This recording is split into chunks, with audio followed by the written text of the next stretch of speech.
হরে কৃষ্ণ। নিবেদন আপনাদের কাছে থাকলো, আগামী পয়লা শ্রাবণ 17ই জুলাই, পয়লা শ্রাবণ 17ই জুলাই 2024 শয়ন একাদশী বা শ্রী হরির শয়ন একাদশীর ব্রত উপলক্ষে আজকে আমরা সমবেত ভক্তবৃন্দের সাথে এবং সমবেত গৌরভক্তের সঙ্গে আজকে আমরা সমালোচনা করব, যেটা আমাদের নিত্য করণীয়। সেটা প্রতিটা একাদশীতেই আমাদের কর্তব্য, আমরা যেন প্রতিটা একাদশী করতে পারি।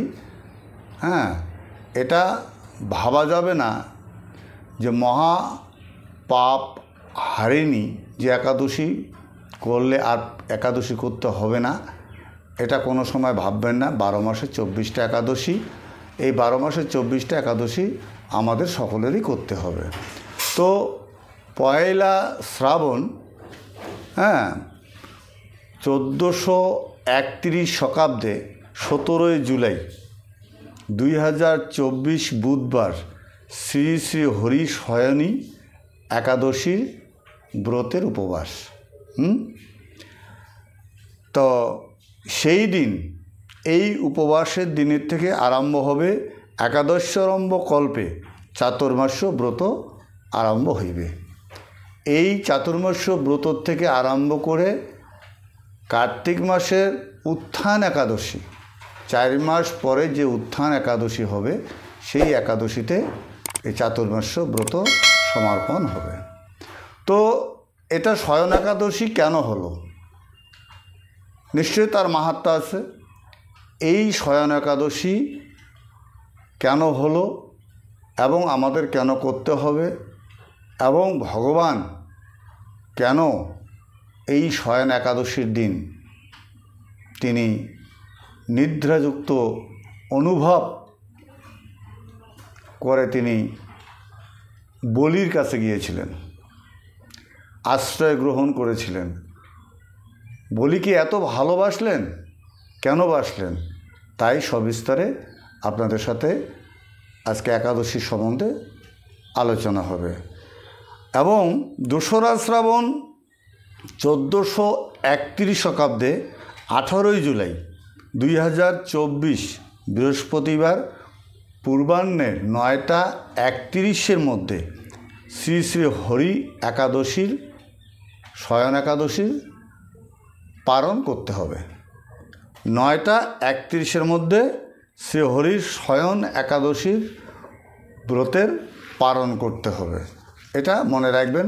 যেহেতু আমরা একাদশী করব, সেহেতু আমাদের পালনটা যেন ঠিক সঠিকভাবেই হয়। তাই এবার আমরা শয়ন একাদশী সম্বন্ধে জানব এবং সেই জায়গায় যাচ্ছি। তো শয়ন একাদশী কেন হলো?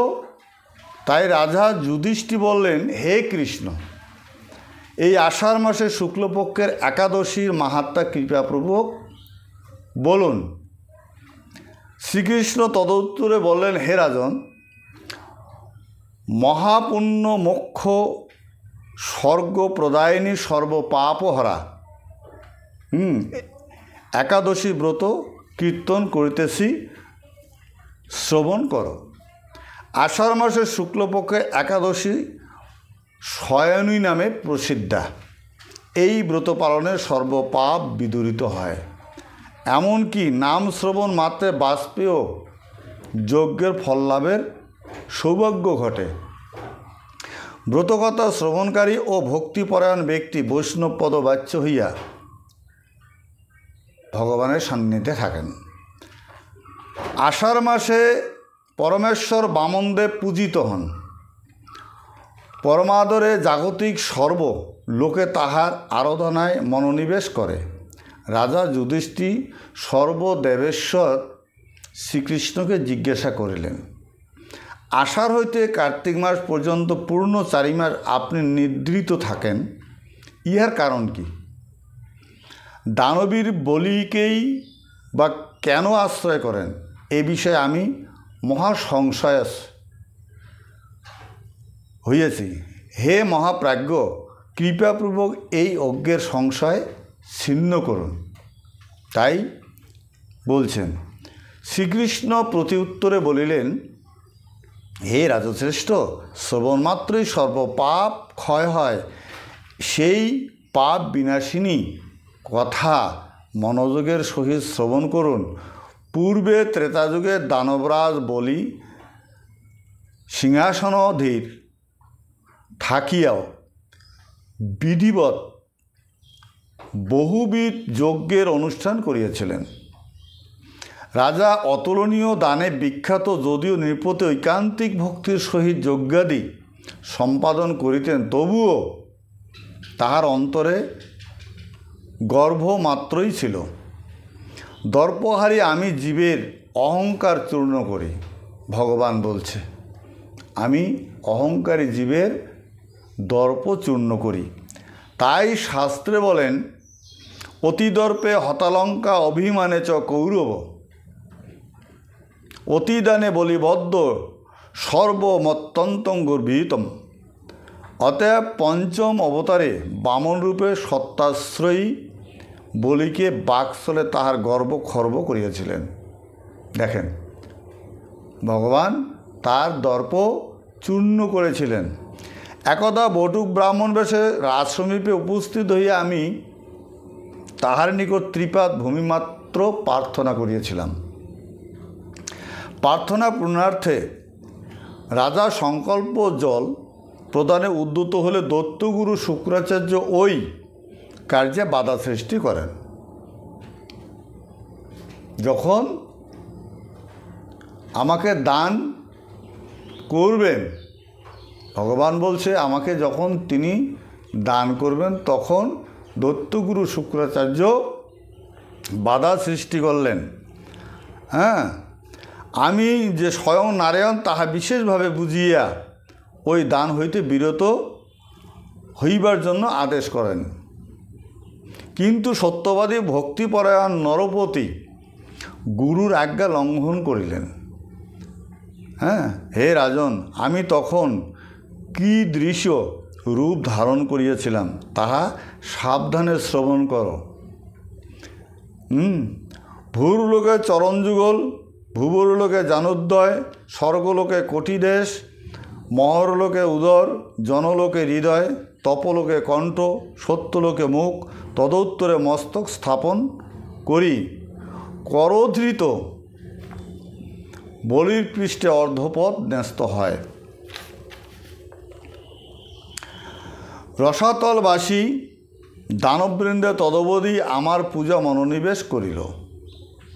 আষাঢ় মাসে শুক্লপক্ষে শয়নী হরিবাসরে এক মূর্তিরূপে বলিকে আশ্রয় করিয়াও ক্ষীর সমুদ্রের শেষ পৃষ্ঠে দ্বিতীয় মূর্তি অবলম্বন করিয়া বর্তমান থাকি। আষাঢ় হইতে কার্তিক পর্যন্ত নিদ্রাসুখ অনুভব করি। এই আষাঢ় হইতে কার্তিক মাস পর্যন্ত, উত্থান একাদশী পর্যন্ত আমি নিদ্রারূপ অনুভব করে থাকি। এইরূপ মর্তবাসী যাহারা শঙ্খচক্র গদাধরকে রাত্রি জাগরণের সহিত ঐকান্তিকী ভক্তি সহকারে অর্চন করেন এবং ধীরভাবে ব্রত পালন করেন, তাহারা পরমাগতি প্রাপ্ত হয়। এমনকি ব্রহ্মা স্বয়ং তাহাদের পুণ্যের পরিমাণ নির্ণয় করিতে অক্ষম হয়। কত যে পুণ্য করলেন সেটাও বলতে পারেন না। যিনি এই সর্ব পাপহর ভুক্তি মুক্তি প্রদায়ক উত্তম ব্রত নিয়মিতভাবে উদযাপন করেন, তিনি সপস্কুলের জন্মগ্রহণ করিলেও আমার অতীব প্রিয়। যাহারা চাতুর্মাস্যে দীপদান, পলাশপত্রে ভোজন, ভূমিতলে শয়ন করেন, তাহার আমার বল্লভ। কি বলছেন ভগবান? তাহারা আমার বল্লভ, আমার প্রিয়জন। হে রাজন, শ্রাবণে শাক বর্জন করিবে, ভাদ্রে দধি বর্জন করিবে, আশ্বিনে দুগ্ধ বর্জন করিবে, কার্তিকে আমিষ বর্জন একান্ত বিধেয়। শয়নী ও বুধুনি মধ্যে যে কৃষ্ণ একাদশী উহাই গৃহস্থের পক্ষে অধিক ফলপ্রদ। এই ব্রত পালনে অশ্বমেধ যজ্ঞের ফল প্রাপ্তি হওয়া যায়। তাই আপনারা সকলেই এই ব্রত পালন করবেন এবং পালন করার চেষ্টা করবেন। হ্যাঁ, আরেকটা কথা, আপনারা হয়তো ভাবছেন আমরা তো আমিষভুক্ত, আমরা এই একাদশী কি পালন করতে পারবো? হ্যাঁ, নিশ্চয়ই পারবেন। আপনারা একাদশী পালন অবশ্যই করতে পারবেন, কারণ যেহেতু বলছে শাস্ত্রে যে একাদশীর ব্রতের উপরে কোনো ব্রত নাই, সেই হেতু আপনারা একাদশী ব্রত অবশ্যই করবেন। তো একটু নিয়ম মাফিক করবেন। যেমন একাদশীর আগের দিন আমিষ বর্জন করবেন এবং একাদশীর দিন তো উপবাসেই থাকবেন, আর একাদশীর পরের দিন আপনারা নিরামিষ ভোজন করবেন, পালন করে আপনারা নিরামিষ ভোজন করবেন। তো এখানে একটা কথা হচ্ছে যে আমরা একাদশী ব্রত পালন করলাম, আমরা তো ভোগ নিবেদন করতে পারলাম না, ভগবানকে দিয়ে খেতে পারলাম না, এটাও ঠিক। আপনারা কেন পারলেন না সেটা আপনি একটু অনুভব করেন তো পারবেন। আপনি গুরুর কাছে অনুমতি নিয়ে আপনি যেন একাদশীর দিন ভগবানকে অন্নপ্রসাদ দিয়ে সেবা করতে পারেন, সেই যুক্তি আপনি গুরুদেবের কাছ থেকে গ্রহণ করবেন। অবশ্যই পারবেন। একাদশীর ব্রতের পালনের দিন আপনি এই ভোগ নিবেদন ভগবানকে দিয়ে সেবা করবেন, এটাই কিন্তু উচিত। আর বাকি দিন আপনি এই যে 3 দিন থাকলেন নিরামিষ, একদিন 2 দিন নিরামিষ সেবা করলেন, কিন্তু ভগবানকে দিয়ে সেবা করতে পারলেন না প্রথম দিন, দ্বিতীয় দিন তো উপবাস, তৃতীয় দিনেও আপনি ভগবানকে দিয়ে ব্রত সমাপন করতে পারলেন না। তাই আপনি গুরুদেবের কাছে নির্দেশ নিয়ে আপনি যেন ভগবানকে সেবা দিয়ে ভগবানের প্রসাদ উচ্ছিষ্ট আপনি যেন সেবা গ্রহণ করতে পারেন, এটাই আপনাদের কাছে আমার বিশেষ কথা থাকলো। আপনারা গুরুদেবের কাছে একটু জেনে আপনি এটা অনুমতি নিয়ে প্রসাদ পাওয়ার চেষ্টা করবেন। না হইলে যেহেতু শাস্ত্রে উল্লেখ আছে যে অদীক্ষিতর হাতে জলগ্রহণ করলে মূত্র সম হয় এবং অন্ন সেবা করিলে সেটা 20টা সম হয়। তাই আপনি কেন 20টা সেবা করবেন? আপনি দীক্ষিত ব্যক্তি, আপনি অদীক্ষিত হন, তার জন্য কোনো ব্যাপার না। আপনি একাদশীর দিন ব্রত পালন করবেন, অবশ্যই আপনার মনোনিবেশ আপনার মনের থেকে উদ্ঘাটিত হবে। হ্যাঁ, আমি গুরুর কাছে দীক্ষা নেব, আমি সৎ বাক্য শ্রবণ করব, ভাগবত শ্রবণ করব, ভাগবত বাসরে আসব। হ্যাঁ, এটাই একাদশীর ব্রতের নিয়মাবলী এবং এই একাদশী ব্রত আপনারা করবেন। হ্যাঁ, আমি এখানেই একাদশী ব্রত সমাপ্তি করলাম। আপনাদেরকে তো বলে দিলাম একাদশী 1 শ্রাবণ, বুধবার, সেদিন আপনারা একাদশীর ব্রত উপবাস করবেন এবং 2রা শ্রাবণ বৃহস্পতিবার 9টা 31-এর মধ্যে আপনারা পালন করবেন। এটাই নিয়ম। পালনের পরে আপনারা কি সেবা করবেন সেটা যেন নিরামিষ সেবা হয় এবং ভগবানকে দিয়েই যেন সেটা সেবা করা যায়। হরে কৃষ্ণ, নিতাই গৌর হরিবোল।